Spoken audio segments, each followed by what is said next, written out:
Hey everyone, and welcome back for another deep dive. You know how sometimes you just need someone to, Yeah. break down a topic for you, So- get rid of all the fluff? Yeah. It's just the facts. Absolutely. That's what we do here. Love it. So today, we are diving deep into Okay. love versus in love. What's the real difference? Ooh, interesting. Because honestly, Yeah. who hasn't pondered the mysteries of the heart? At least once or twice. Right. It's a question that's fascinated poets and philosophers for centuries, Totally. you know? And this article does a really good job, I think, of Yeah. kind of laying that groundwork Mm-hmm. and reminding us that there are so many different types of love that we Yes. experience in our lives. Like, we Yeah. love our family, we love our friends, we love our Right. pets. Our favorite coffee shop. Exactly. Right. Maybe even like that charcuterie board you put together. That's right.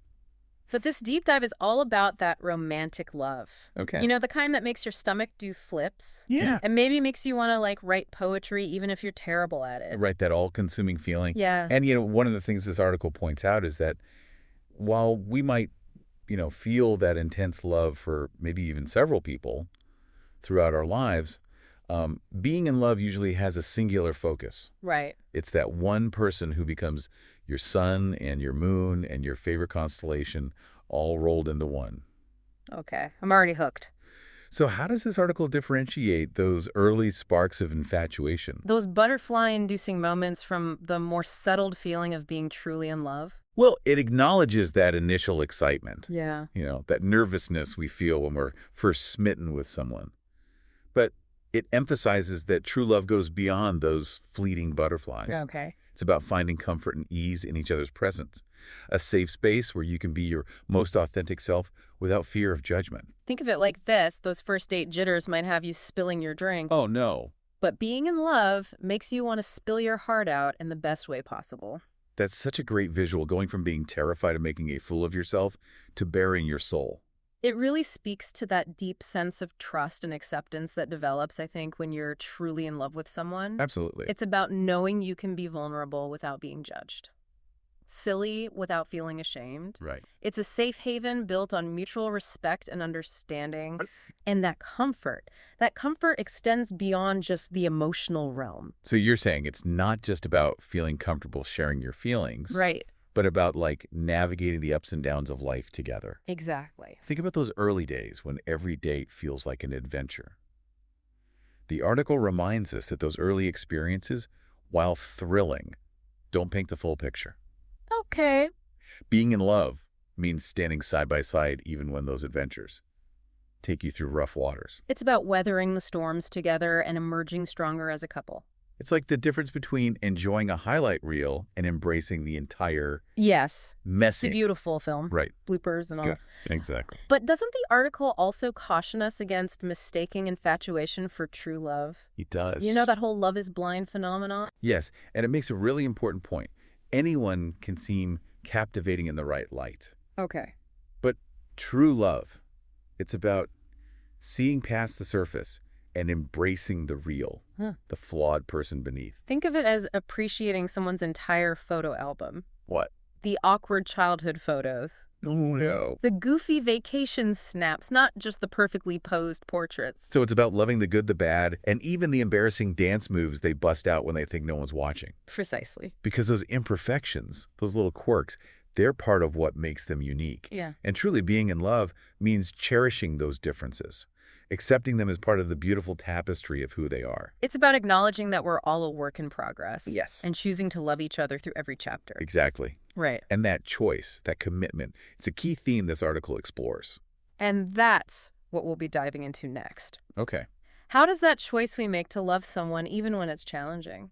How does that shape the landscape of being truly in love? You know, it's interesting how the article kind of transitions from this idea of accepting someone's flaws to this deep craving for their presence. It's like once you've seen the real, them imperfections and all, Yeah. that's when you truly start to crave their company. Yeah. On a deeper level.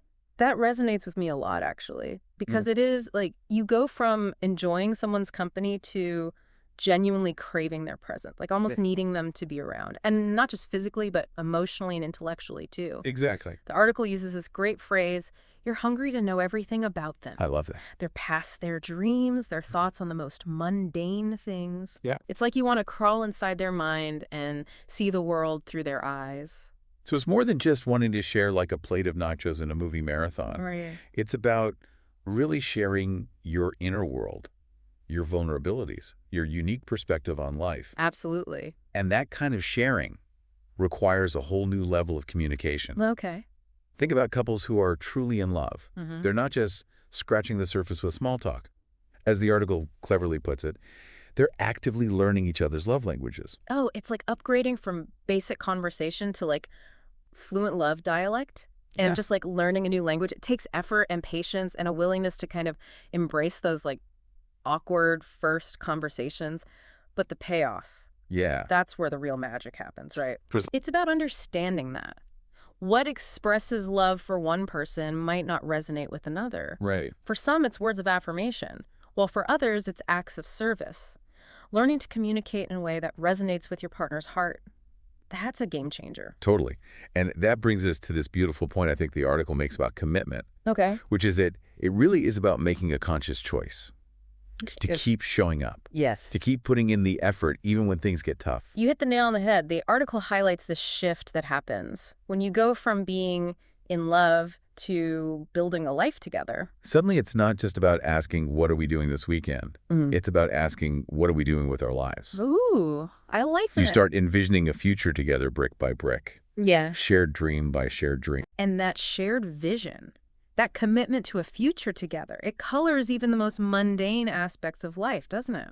It does. The article actually points out that couples who are in love find joy even in those everyday routines. It's true.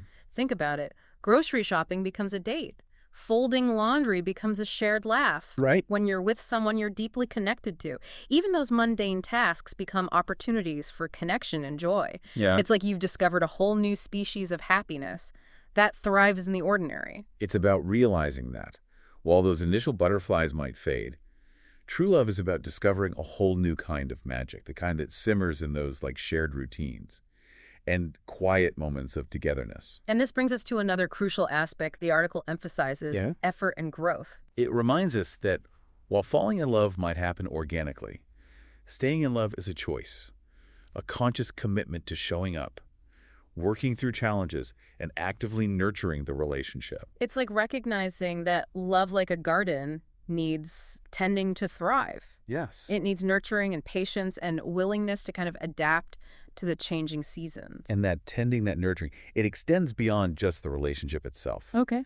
The article beautifully illustrates how being in love often inspires personal growth. Interesting. You want to be the best version of yourself, not just for your partner, but also for yourself. It's like you're each other's biggest cheerleaders, but also each other's accountability partners, gently pushing each other towards personal growth and fulfillment. I like that a lot. So we're not just talking about growing like together, but like encouraging each other to blossom as individuals. Yeah. It's like saying, I love you for who you are today, and I can't wait to see who you become tomorrow. Exactly. And as you both evolve, so too does the relationship. It deepens, it strengthens, becoming this incredible source of enduring joy and unwavering support. Wow. The article beautifully describes it as finding that sense of coming home, that feeling of being seen, understood, and completely accepted for who you are. It's like that feeling of finally exhaling, knowing you finally like found your safe harbor in the storm. Yeah. But the article also makes it clear that being in love doesn't mean you suddenly transform into these perfectly polished versions of yourselves, right? You're still allowed to have flaws. Of course. Make mistakes. Yeah. And dare I say it, even disagree from time to time. In fact, the article suggests that.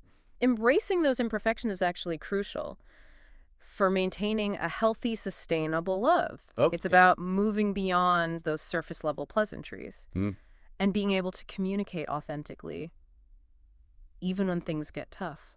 So it's less about avoiding conflict and more about learning to navigate it constructively. Yes. Choosing to see those disagreements, not as threats, but as opportunities for growth and understanding. Exactly. And this ties back to the idea of effort and commitment.